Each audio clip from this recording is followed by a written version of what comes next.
आपण पूर्णांक संख्या बघणार आहोत।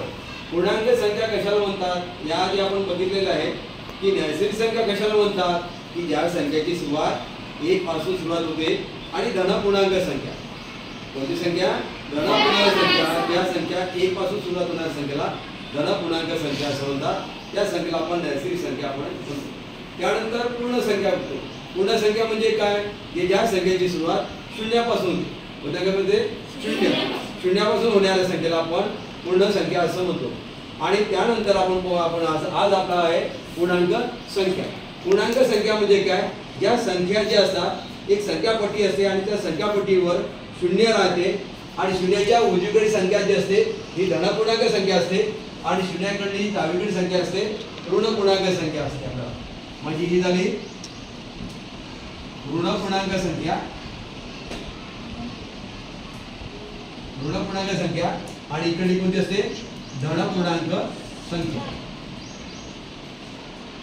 आपल्याला हे पुन्हा लक्षात घ्यायचं आहे की ज्या संख्या शून्याच्या उजवीकडे जी संख्या असते ते धन पूर्णांक संख्या असते आणि धन पूर्णांक संख्या जसजशी आपण संख्या समोर जातो तसतशी संख्या ती काय होते वाढत जाते म्हणजे मोठी होत जाते। आणि ऋण पूर्णांकाच्या संख्येमध्ये काय होते शून्याची संख्या डावीकडे संख्या आपण जातो जसं 1 नंतर 2 नंतर 3 असे जशी संख्या मोठी होत जाते तशी संख्या कशी होती ती लहान होत जाते। म्हणजे याचा अर्थ काय झाला की -1 ही संख्या -9 पेक्षा कशी आहे ती मोठी आहे कशी आहे ती मोठी आहे आणि धनपूर्णांक संख्यामध्ये 1 ही संख्या 9 पेक्षा कशी आहे लहान आहे कशी आहे ती लहान। म्हणजे आपण याचं काय की धनपूर्णांक संख्या ह्या जसजशा समोर जातो तसजशा मोठी होत जाते आणि ऋण पूर्णांक संख्या जसजशी संख्या वाढत जाते तशी ती काय होते लहान होत जाते। आता या ठिकाणी आपण या संख्यापट्टीवर आपल्याला काय करायचं संख्या दाखवायची।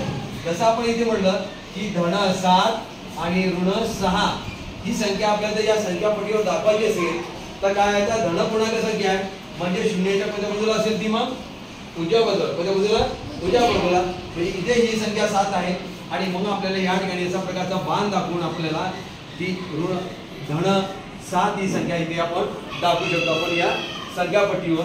त्यानंतर आपल्याला ऋण 6 आहे ऋण 6 आपल्याला काय संख्यापट्टीच्या कोणत्या बाजूला असतात मग डाव्या बाजूला असतात आणि मग आपण या ठिकाणी डाव्या बाजूला ऋण 6 आहे तर या ठिकाणी आपण अशा प्रकारचा बाण दाखवून ऋण 6 ही संख्या इथे दर्शवू शकतो। म्हणजे संख्यापट्टीवर आपल्याला अशा प्रकारची संख्यापट्टी काढायची आणि ते मधात शून्य घ्यायचं उजवीकडे आपल्याला धनपूर्णांक संख्या लिहायची आपल्याला आणि डावीकडे काय लिहायचं आपल्याला ऋण पूर्णांक संख्या आणि अशा प्रकारे लिहिल्यानंतर मग आपल्याला धन 7 आहे मग ते उजवीकडे आपल्याला पाहायचं आपल्याला त्या ठिकाणी आपल्याला जिथे 7 आहे त्या ठिकाणी तिथे त्या टिंबावर काय करायचं आपल्याला बाण दाखवायचं आहे आणि वरती धन 7 ही संख्या आपल्याला लिहायची आहे दर्शवायची आपल्याला आणि त्याच्यानंतर शून्याच्या डावीकडे ऋण संख्या असतात मग ऋण 6 या ठिकाणी आपल्याला इथे दाखवायचे आहे। तर अशा प्रकारे संख्या रेषेवर पूर्णांक संख्या आपल्याला दाखवायची आहे।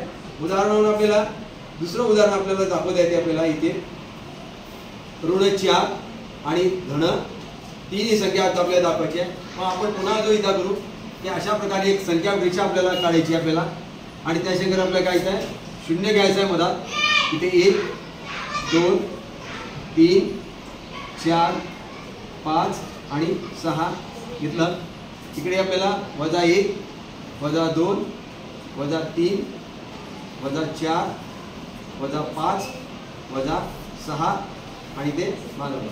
आता संख्यापट्टीवर आपल्याला काय आहे -4 आहे किती आहे इथे -4 आहे मग -4 काय असतं शून्याच्या डावीकडे असते मग -1 -2 -3 -4 या ठिकाणी -4 आहे आणि या ठिकाणी आपल्याला अशा प्रकारचं काय करायचं आपल्याला बाण दाखवून आपल्याला इथे -4 ही संख्या आपण इथे दाखवलेली आहे। त्यानंतर आहे धन 3 धन ही संख्या शून्याच्या कोणत्या बाजूला उजव्या बाजूला येते 1 2 3 आहे या ठिकाणी आपल्याला अशा प्रकारे इथे बाण टाकला आणि ते काय इथं धन 3 केलं। अशा प्रकारे आपण उदाहरण दिला तर तुम्ही सुद्धा याप्रमाणे काही उदाहरण दिले तुम्हाला देईल त्याप्रमाणे अशा प्रकारच्या संख्यापट्टीवरती उदाहरण तुम्हाला सोडवायचे आहे।